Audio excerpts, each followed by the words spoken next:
भगवान जे जवन मांगला तवन दे देवेला नाथ। ए त्रिलोकीनाथ हमके तो से कुछ चाहिए।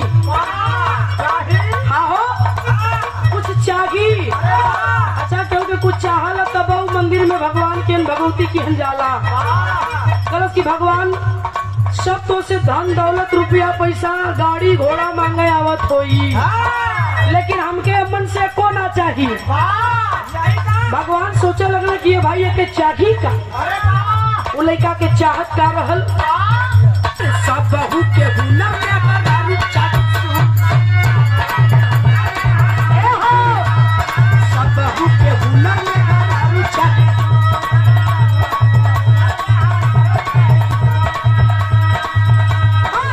बहू के हुनर में दारू चाहिए। सुनला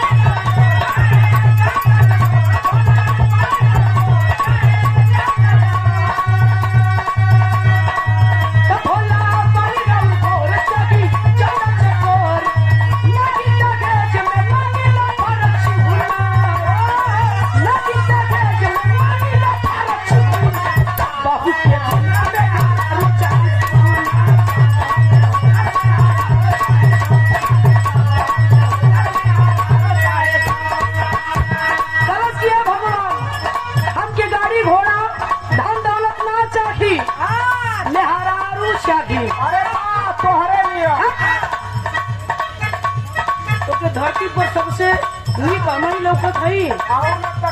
मैं तो निक ना लगती तो तोरे पीछे हम चार गाने भेजी रहती ना। ये धरती वीरन से खाली ना अभीम कलश किए भगवान अगर हम सुघर के मेहरारू दे देबा एक काम करो क्या करे के बतावत तुम लड़का। अरे जदि मेहरारू हमर प्यारी होई थी